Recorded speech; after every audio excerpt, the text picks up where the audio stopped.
Bonjour à toutes et à tous. Dans cette vidéo, nous allons voir ensemble comment créer un calendrier perpétuel sur Excel. Un calendrier perpétuel indique le jour de la semaine pour n'importe quelle date, quelle que soit l'année, par opposition au calendrier courant qui se limite à l'année en cours.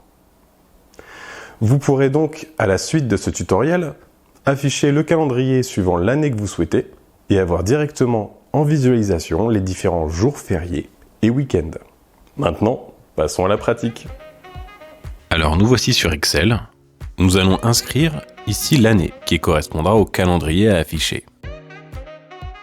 Dans l'onglet Développeur, on va venir ajouter un contrôle toupie afin de modifier facilement l'année. La cellule concernée est la cellule G1. On ajoute un peu de mise en forme. On vérifie si cela fonctionne. Très bien. Maintenant, on va ajouter les noms des mois.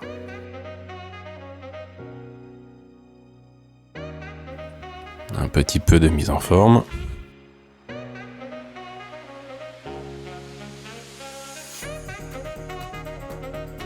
Ensuite, on va sélectionner au hasard la plage de cellules complète de notre calendrier.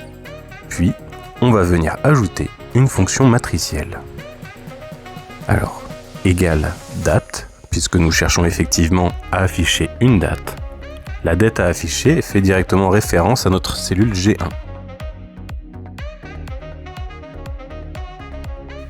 Colonne, pour indiquer que c'est la première colonne sur 12 mois.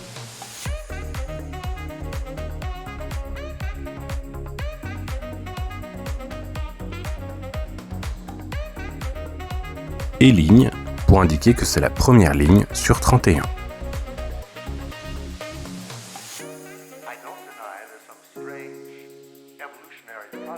On ferme la parenthèse. Oups. Alors, on vient sélectionner notre tableau, puis en sélectionnant la formule, on va appuyer simultanément sur CTRL, SHIFT et Entrée afin de lancer la formule matricielle.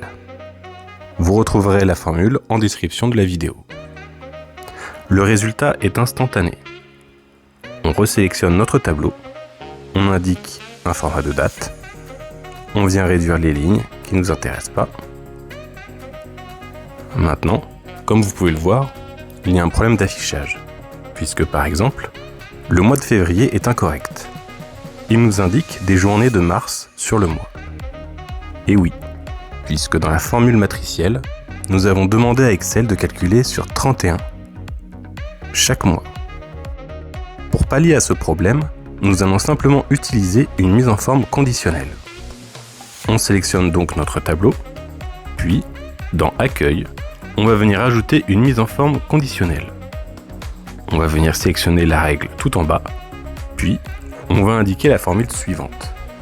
Pour chaque cellule, nous allons donc indiquer égale mois de la cellule C5, c'est-à-dire le premier jour du mois, est différent du mois de la cellule C5.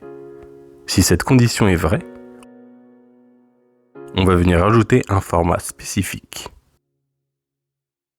Un texte en blanc par exemple.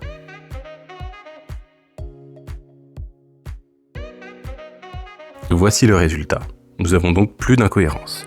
Et les mois s'affichent bien suivant l'année.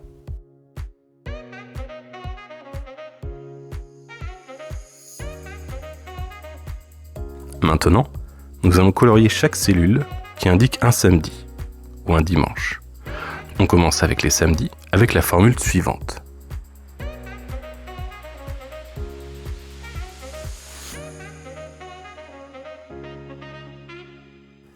Égale jour SEM pour jour de la semaine égale C5, la première journée de l'année égale 1. Pour Excel, le premier jour de la semaine égale un dimanche. C'est pour cela qu'on indique un 1.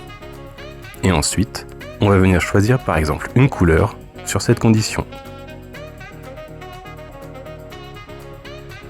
Et voici le résultat. On répète l'opération avec cette fois-ci égale jour semaine égale C5 égale 7 pour indiquer cette fois-ci le samedi. De la même façon, on va venir choisir une couleur. On va venir modifier légèrement l'affichage des journées. On sélectionne donc notre tableau. On va venir cliquer sur Format de cellule, puis sur Personnaliser. Et là, on va indiquer JJ. Nous avons maintenant le numéro du jour du mois, plus l'indication sur la journée concernée. Ah, il y a un petit problème. Nous avons encore des journées qui apparaissent alors qu'elles ne devraient pas. On va juste simplement réindiquer une règle de gestion, la même que la première que nous avions utilisée.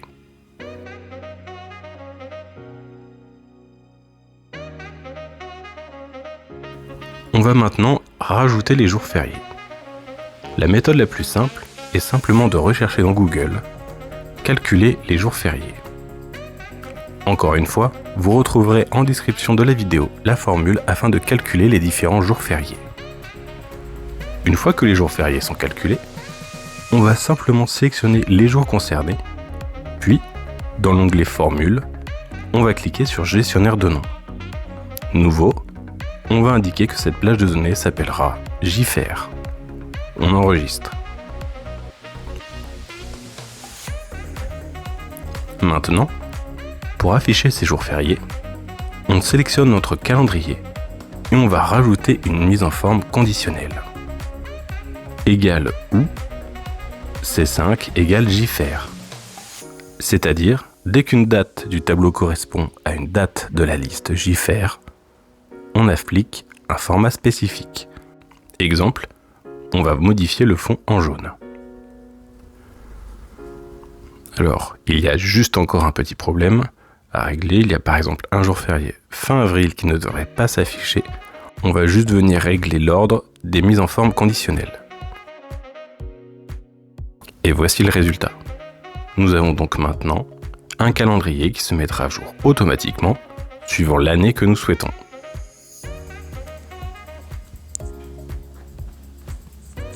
J'espère que cette vidéo vous aura plu et à une prochaine.